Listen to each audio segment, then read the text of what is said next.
Hello friends, समाइन जीरो YouTube channel पर आप सभी का एक बार फिर स्वागत करता हूं। और आज का सेशन मौर्य वंश या मौर्य साम्राज्य से संबंधित इम्पोर्टेंट क्वेश्चंस पर होने वाला है। इस सेशन में हम लोग वैसे सभी क्वेश्चंस को देखेंगे जो कि किसी भी कम्पिटिटिव एग्जाम्स के लिए काफ़ी महत्वपूर्ण साबित होगा और यहाँ से क्वेश्चन अक्सर आपको एग्जाम्स में देखने को मिलेगा। ये वैसे सभी क्वेश्चन हैं जो किसी ना किसी एग्ज़ाम्स में पूछे गए हैं या आगे आने वाले कॉम्पिटिटिव एग्ज़ाम्स में क्वेश्चन पूछे जा सकते हैं। अगर इसमें हम फर्स्ट क्वेश्चन की बात करें तो कहता है किस वंश को पराजित करके मौर्य साम्राज्य की स्थापना हुई थी, जिसके लिए वंश का नाम है शिशुनाग वंश को, नंद वंश को, मुगल वंश को या हर्यक वंश को। तो इसका सही उत्तर होगा ऑप्शन बी। ऑप्शन बी, नंद वंश को पराजित करके मौर्य साम्राज्य या मौर्य वंश की स्थापना किया गया था। और उस समय नंद वंश का शासक घनानंद था। जी हाँ दोस्तों, घनानंद को पराजित करके मौर्य साम्राज्य की स्थापना किया गया था। अगला क्वेश्चन है, मौर्य वंश की स्थापना किसने किया था? इंपॉर्टेंट क्वेश्चन है। चंद्रगुप्त मौर्य, बिंदुसार, अशोक सम्राट या मेगास्थनीज? तो इसका करेक्ट आंसर होगा चंद्रगुप्त मौर्य। चंद्रगुप्त मौर्य ने दोस्तों मौर्य वंश की स्थापना किया था। Option A would be correct answer. अगला क्वेश्चन है, चंद्रगुप्त मौर्य का गुरु व प्रधानमंत्री कौन था? चंद्रगुप्त मौर्य का गुरु व प्रधानमंत्री का नाम बताना है।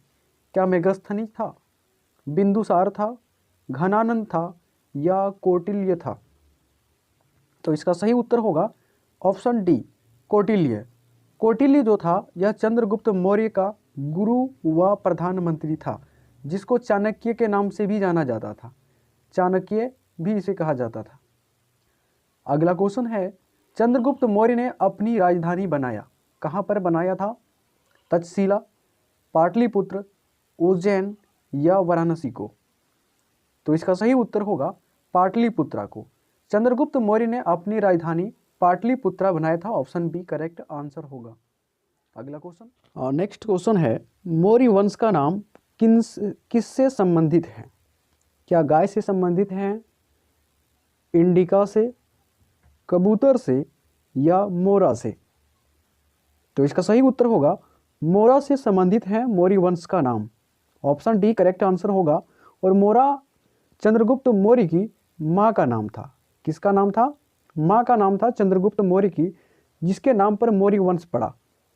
अगला इंपॉर्टेंट सा क्वेश्चन है, मौर्य काल में शिक्षा का केंद्र था तक्षशिला, नालंदा या धर्मशाला या पाटलिपुत्र? तो इसका सही उत्तर होगा तक्षशिला। तक्षशिला मौर्य काल में शिक्षा का केंद्र हुआ करता था। ऑप्शन ए करेक्ट आंसर होगा। Takshashila option A. अगला इंपॉर्टेंट सा क्वेश्चन है, विशाखा दत्त की प्रसिद्ध पुस्तक का नाम क्या है? विशाखा दत्त की प्रसिद्ध पुस्तक का नाम बताना है।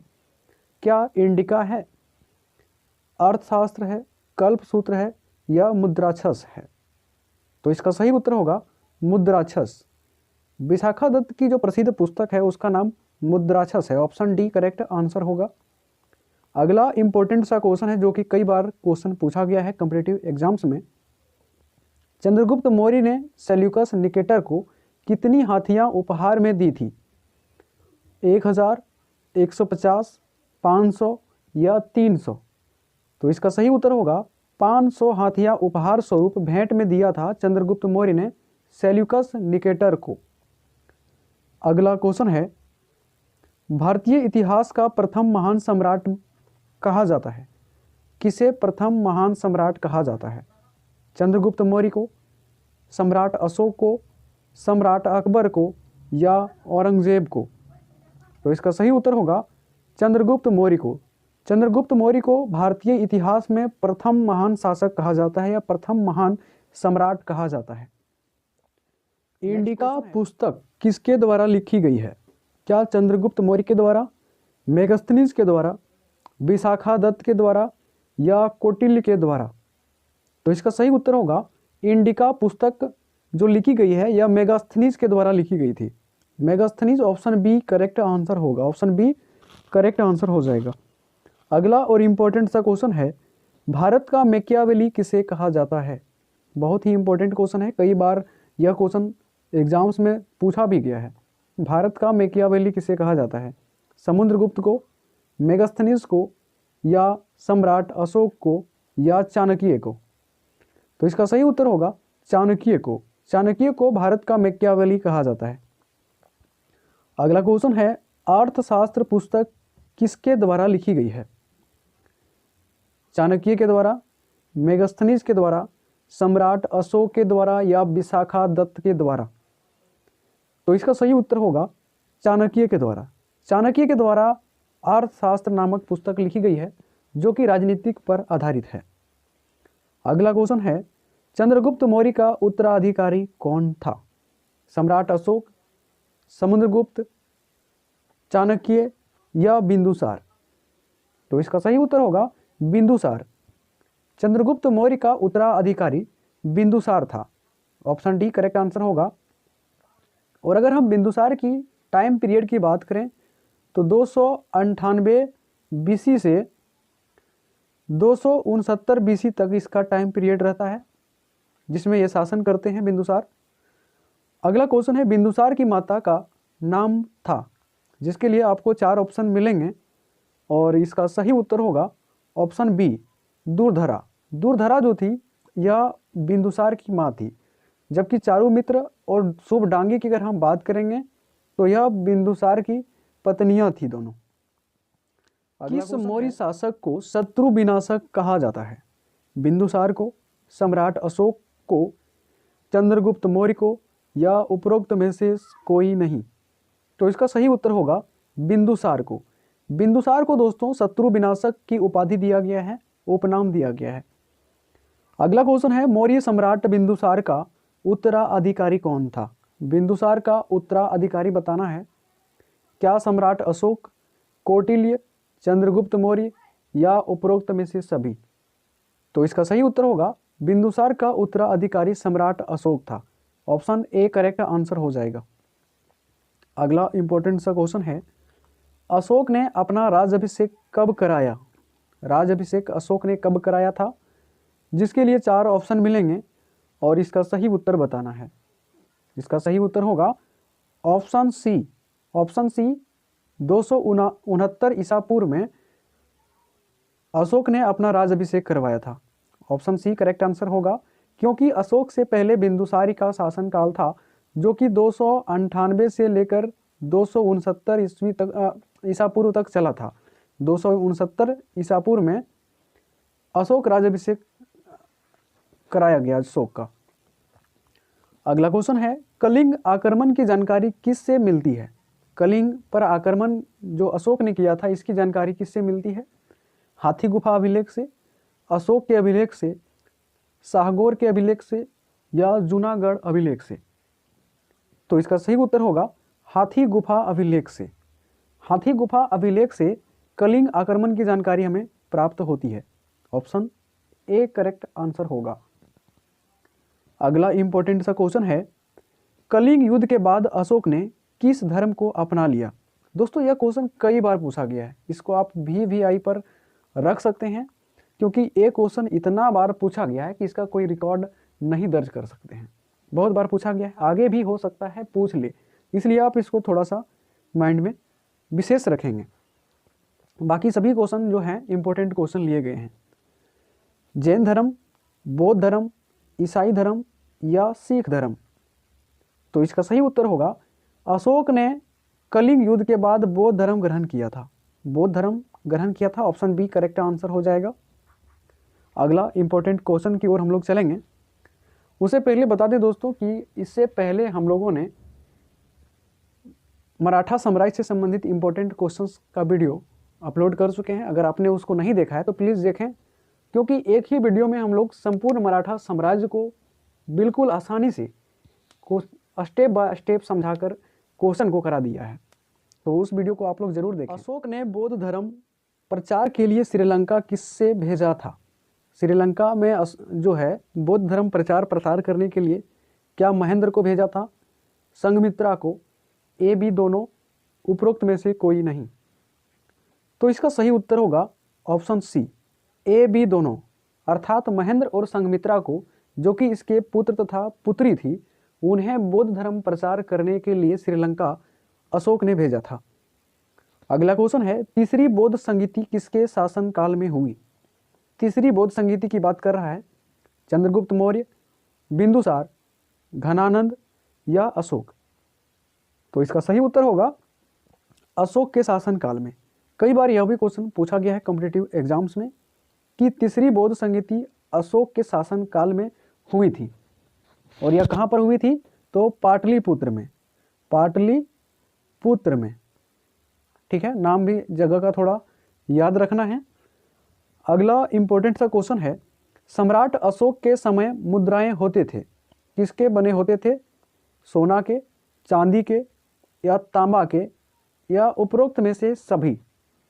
तो इसका सही उत्तर हो जाएगा उपरोक्त में से सभी, यानी कि अशोक के शासनकाल में जो सिक्के या मुद्राएं, पैसे जो हुआ करते थे, वह सोना, चांदी और तांबा तीनों प्रकार के धातुओं से बने होते थे। अगला क्वेश्चन है, राजतरंगिणी किसके द्वारा लिखी गई प्रसिद्ध पुस्तक है? राजतरंगिणी किसके द्वारा, इसका लेखक कौन है? राजतरंगिणी, कल्हन, विशाखादत्त या मेगस्थनीज? तो इसका सही उत्तर होगा यह कल्हन द्वारा लिखी गई प्रसिद्ध पुस्तक है Rajatarangini. Option B Kalhana correct answer होगा। अगला क्वेश्चन है, श्रीनगर की स्थापना किसने किया था?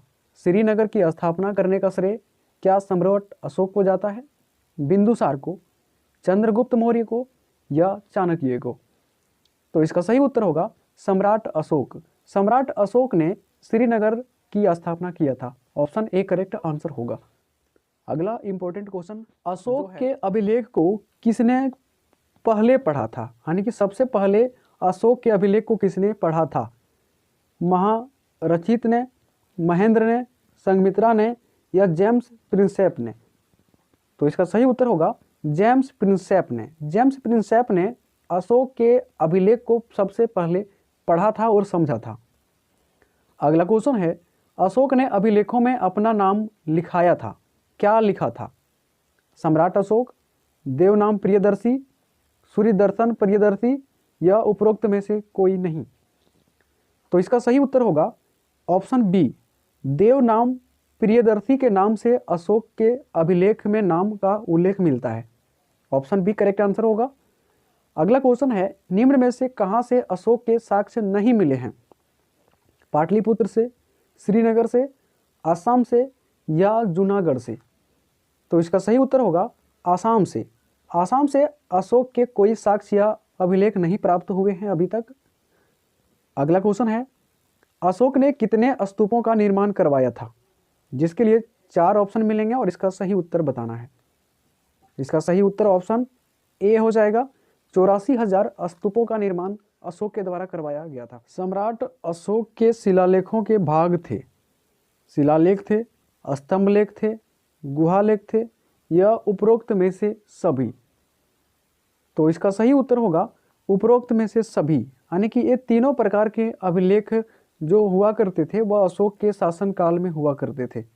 ऑप्शन डी करेक्ट आंसर होगा।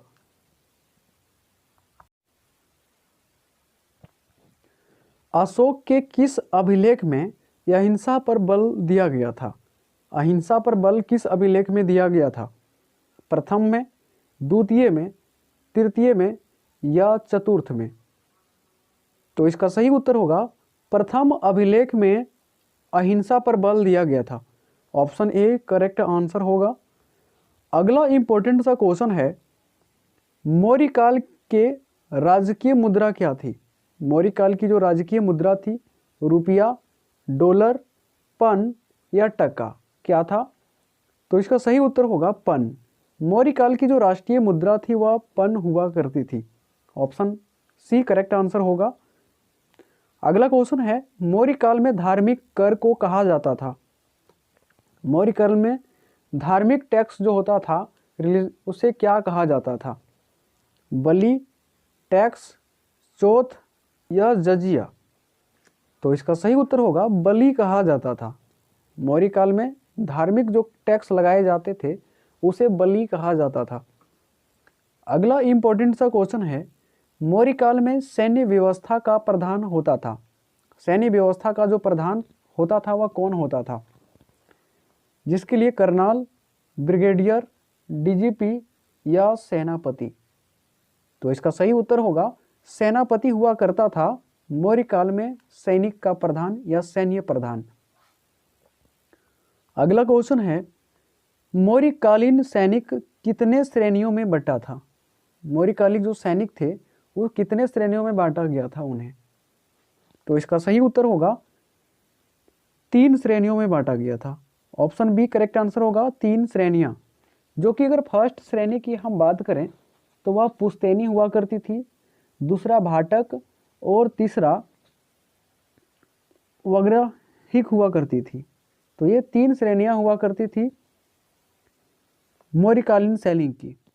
अगला क्वेश्चन है, मौर्य काल में धर्म एवं दान विभाग का प्रधान होता था पुरोहित, अमात्य, युवराज या समाहर्ता।